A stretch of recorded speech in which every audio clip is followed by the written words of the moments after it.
the more exotic stuff. So we got polymagnets, correlated magnetics research. Now, this is an image of some of their coded magnets, and what they have is a process which is still a semi-standard process electrically, but it's an exotic new way of making magnets. And they put these magnetic dots onto one material, and these dots are called maxils, like magnetic pixels. And I was one of the first people back in 2010 or 11 to get these magnets when they offered them in their original kits. And I made this video called Geometrically Coded Magnets Behave Differently. And they have these codes on one side, they have an inverse code on the other side, and even though the magnet wants to attract, it will repel at the last second. So these little dots of magnetism want to repel, but the overall magnet wants to attract, so that meets an equilibrium where there's a little gap. You could use those for like cabinet doors that don't slam shut, or toilet seats that don't slam shut. You could use it for bed, the feet of bed, so it's hovering over the ground, so you don't have them squeak. They have over 80 or now over 100 patents having to do with these lock magnets. You can use them as locks, and there's just all different types of patterns that you can encode onto these materials, which will result in different behaviors. And I put together another video on YouTube where you can see these magnetic field tests, and I'm comparing the regular axial magnets with these coded magnets and radial, and just getting a feel for them and having other people see the differences, on a magnetic viewing film, and how they react with the iron particles, because I just love magnets. Want people to understand their awesome nature. There's a problem though, because this is still a standard process, and the dots of magnetism and those little maxils are still subject to certain laws. And to give you some context to that law, this is Ernst-Abbe.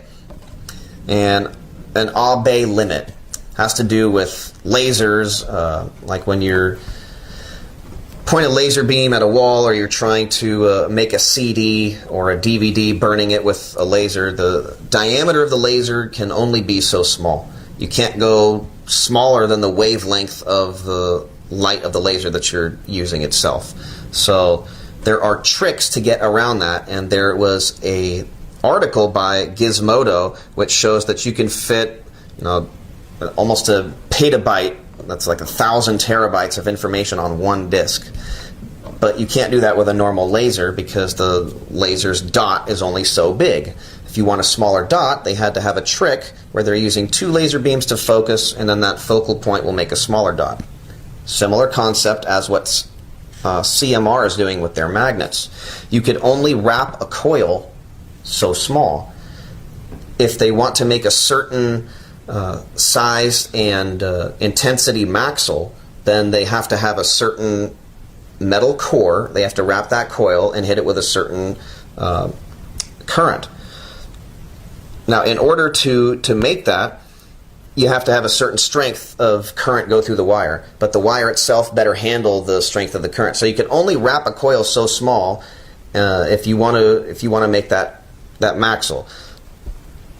So you're limited to the amount of maxils that you could fit on a material, and you're limited to the amount of strength that they can have. It's still an advancement, but there's a limit to how many things you can fit on that substrate, which is like Moore's law, which has to do with the amount of transistors that you can fit. And Moore's law says that the amount of transistors doubles every year, every so often, until you're going to have to go smaller and smaller and smaller, at which point you're going into the quantum realm by the year 2020 or so, and you're going to have to figure out a different way of doing things, because you can't go smaller than a certain amount. Just like this process of imprinting maxils, you can't go smaller than a certain amount. But what if there was a way to imprint an actual waveform into a metal? Not dots and polarities, You're not trying to force together magnets, but you're actually magnetizing a frequency into a magnet. Now this is a very different concept. And this is one of the most interesting things to me that I've come across in this this journey. Let me get to it here. Now imagine, as an analogy, cymatics with magnetics, or imprinting an electric signature or waveform into a metal. Now I'm not talking about imprinting maxils, but rather making a material that's finely tuned, and you're finessing it, like making a tuning fork. Something only one man has explored. Everything magnetic related, I think this is one of the most fantastic concepts, one of my favorite out of this presentation. And this is about magnetic waveforms. And all of the examples of magnets, they're all made using the same high capacitive discharge, like hammering the metal with a current just to saturate it and get a magnet. Nobody pays attention to the frequencies used, the timings, and so many other factors. It's like people have argued as if to say we've discovered everything and there's nothing else to know about magnets, and to just read a physics book because there's nothing else going on. No, well, for some concepts we don't have the luxury of Google or looking in a library or even asking a peer. When you have a new concept, a new idea, there is nobody to turn to. You have to explore it and you have to investigate it yourself. But you have to have the resources to do so.